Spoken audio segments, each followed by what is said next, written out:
Hi hello guys, welcome back to our YouTube channel. ಇವತ್ತಿನ ವಿಡಿಯೋದಲ್ಲಿ ಯುವನಿಧಿ ಅಪ್ಲಿಕೇಶನ್ನ ಬಗ್ಗೆ ಭಾಳಷ್ಟು ದಿನದಿಂದ ಅಪ್ಡೇಟ್ ಕೊಟ್ಟಿರಲಿಲ್ಲ. ಸೊ ಏನೂ ಅಪ್ಡೇಟ್ ಆಗಿರಲಿಲ್ಲ. ಸೊ ಈಗ ಅಪ್ಡೇಟ್ ಆಗಿದೆ. ಸೊ ಅದರ ಬಗ್ಗೆ ತಿಳಿಸ್ಕೊಡ್ಲಿದ್ದೀನಿ.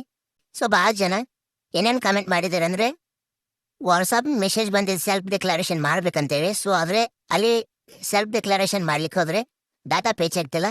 ಮತ್ತು ಆ್ಯಸ್ ಪರ್ UCMS ನಮ್ಮದು ಪರ್ಚೇಸಿಂಗ್ ಹೈಯರ್ ಸ್ಟಡಿ ಅಂತ ತೋರಿಸ್ತದೆ ಸ್ಟೇಟಸ್ನಲ್ಲಿ. ಸೊ ಅದ್ರ ಬಗ್ಗೆ ಕೂಡ ತಿಳಿಸ್ತೀನಿ. ಸೊ ಮತ್ತು ಭಾಳಷ್ಟು ಜನ 180 ಡೇಸ್ ಕಂಪ್ಲೀಟ್ ಆಗಿ ನಮ್ಮ ರಿಸಲ್ಟ್ ಬಂದು ಕಂಪ್ಲೀಟ್ ಆಗಿರ್ಬೇಕಾ ಅಥವಾ ಅಪ್ಲಿಕೇಶನ್ ಹಾಕಿ ಕಂಪ್ಲೀಟ್ ಆಗಿರ್ಬೇಕಾ, ಮತ್ತು ಅದರಲ್ಲೂ ಒಂದು ಕೂಡ ಅಪ್ಡೇಟ್ ಇದೆ. ಅದ್ರ ಬಗ್ಗೆ ಕೂಡ ನಿಮಗೆ ತಿಳಿಸ್ತೀನಿ ಇಲ್ಲಿ. ಸೊ ಯಾರಾದರೂ ನಮ್ಮ ಚಾನಲ್ನ ಮೊದಲ ಬಾರಿ ವಿಸಿಟ್ ಮಾಡಿದರೆ ಅಂಥವ್ರು ಈ ಚಾನಲ್ನ ಸಬ್ಸ್ಕ್ರೈಬ್ ಮಾಡ್ಕೊಡಿ. ಬಾಜುಕಿರೋ ಬೆಲ್ ಐಕನ್ ಮೇಲೆ ಕ್ಲಿಕ್ಕನ್ನು ಮಾಡಿಕೊಂಡು ಆಲ್ ಅಂತ ಕೊಡಿ. ಬನ್ನಿ ವಿಡಿಯೋನ ಸ್ಟಾರ್ಟ್ ಮಾಡೋಣ. ಮೊದಲಿಗೆ ಡಿಸೆಂಬರ್ ಮಾತ್ರ ಅದು ಸ್ಟೇಟಸ್ ತೋರಿಸ್ತಿತ್ತು. ಅದರಲ್ಲಿ ನಿಮ್ಮದು as per UCMS purchasing higher study ಅಂತ ತೋರಿಸ್ತಾ ಇತ್ತು.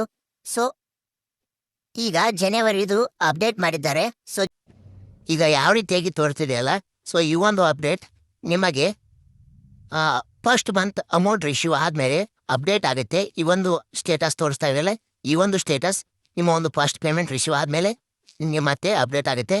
ಸೊ 22 ಅಥವಾ ಫೆಬ್ರವರಿ ಮಂತ್ ಎಂಡಲ್ಲಿ ನಿಮಗೆ ಅಮೌಂಟ್ ಕೂಡ ಶಾಂಕ್ಷನ್ ಆಗಿ ಸೊ ಸ್ಟೇಟಸ್ ಅಪ್ಡೇಟ್ ಆಗುತ್ತೆ. ಸೊ ಇದು ಹೊಸವಾಗಿ ಬಂದಿರೋ ಅಪ್ಡೇಟ್. ಸೊ ಇನ್ನು ಎರಡನೇದಾಗಿ ವಾಟ್ಸಾಪ್ಗೆ ಮೆಸೇಜ್ ಬಂದಿದೆ, ಸೆಲ್ಫ್ ಡಿಕ್ಲರೇಷನ್ ಮಾಡಿ ಅಂತೇಳಿ. ಸೊ ಸೆಲ್ಫ್ ಡಿಕ್ಲರೇಷನ್ ಮಾಡ್ಲಿಕ್ಕೆ ಹೋದರೆ ಅಲ್ಲಿ ಆಧಾರ್ ಡೀಟೇಲ್ಸ್ ಹಾಕಿದ್ರು ಕೂಡ ನಮ್ಮ ಒಂದು ಡಾಟಾ ಪೇಜ್ ಆಗ್ತಿಲ್ಲ.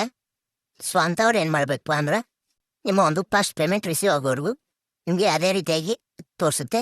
ಅಂದರೆ ಯಾವುದೇ ರೀತಿಯಾಗಿ ಆಧಾರ್ ಡಾಟಾ ಪೇಜ್ ಆಗಲ್ಲ. ಸೊ ಅದಕ್ಕೋಸ್ಕರ ಫಸ್ಟ್ ಪೇಮೆಂಟ್ ರಿಸೀವ್ ಆಗೋವರೆಗೂ ಸೆಲ್ಫ್ ಡಿಕ್ಲರೇಷನ್ ಮಾಡ್ಲಿಕ್ಕೆ ಹೋದ್ರೂ ಕೂಡ ಆಗಲ್ಲ ಅದು. ಸೊ ಫಸ್ಟ್ ಪೇಮೆಂಟ್ ರಿಸೀವ್ ಆದಮೇಲೆ ನೆಕ್ಸ್ಟ್ ಮಂತಿಂದ ನೀವು ಸೆಲ್ಫ್ ಡಿಕ್ಲರೇಷನನ್ನು ಮಾಡಬೇಕಾಗತ್ತೆ. ಸೊ ನಾವು ಮೂರನೇದಾಗಿ 180 ಡೇಸ್ ಕಂಪ್ಲೀಟ್ ಆಗಿ ಅಪ್ಲಿಕೇಶನ್ ಹಾಕಿದ ಮೇಲೆ ಆಗಿರ್ಬೇಕಾ ಅಥವಾ ಡಿಗ್ರಿ ರಿಸಲ್ಟ್ ಬಂದ ಮೇಲೆ ಆಗಿರ್ಬೇಕಾ ಅಂತ ಹೇಳೋದಾದರೆ, ಸೊ ರಿಸಲ್ಟ್ ಬಂದು ಪ್ರೊವಿಷನಲ್ ಸರ್ಟಿಫಿಕೇಟ್ ಬಂದು 6 ತಿಂಗಳಾಗಿರಬೇಕು. ಅಂದಾಗ ಮಾತ್ರ ನಿಮ್ಮ ಒಂದು ಅಪ್ಲಿಕೇಶನ್ ವೆರಿಫೈ ಆಗುತ್ತೆ, ಅಮೌಂಟ್ ಬರ್ಲಿಕ್ಕೆ ಸ್ಟಾರ್ಟ್ ಆಗುತ್ತೆ. ನೀವು ಅಪ್ಲಿಕೇಶನ್ ಯಾವಾಗಲೇ ಹಾಕಿ ಅದು ಸ್ಟೇಟಸ್ನಲ್ಲಿ ನಿಮ್ಮ ಒಂದು ರಿಸಲ್ಟ್ ಬಂದಾಗಿನಿಂದ 180 ಡೇಸ್ ಅಂತ ತೋರಿಸುತ್ತೆ. ಸೊ ಇಷ್ಟು ಈ ಒಂದು ವಿಡಿಯೋದಲ್ಲಿ ಮಾಹಿತಿಯಾಗಿತ್ತು. ಸೊ ಮತ್ತಷ್ಟು ಏನಾದರೂ ಅಪ್ಡೇಟ್ ಬಂದರೆ ಸೊ ಅದ್ರ ಬಗ್ಗೆ ಕೂಡ ತಿಳಿಸ್ಕೊಡ್ತೀನಿ. ಸೊ ಇದೇ ರೀತಿಯಾದ ಯೂಸ್ಫುಲ್ ವಿಡಿಯೋಗಳಿಗಾಗಿ ಈ ಒಂದು ಚಾನಲ್ನ ಸಬ್ಸ್ಕ್ರೈಬ್ ಮಾಡ್ಕೊರಿ. ವಿಡಿಯೋ ಇಷ್ಟ ಆಗಿದ್ರೆ ಲೈಕ್ ಮಾಡಿರಿ, ಶೇರ್ ಮಾಡಿರಿ. ಧನ್ಯವಾದಗಳು. ಶುಭ ದಿನ. Thank you.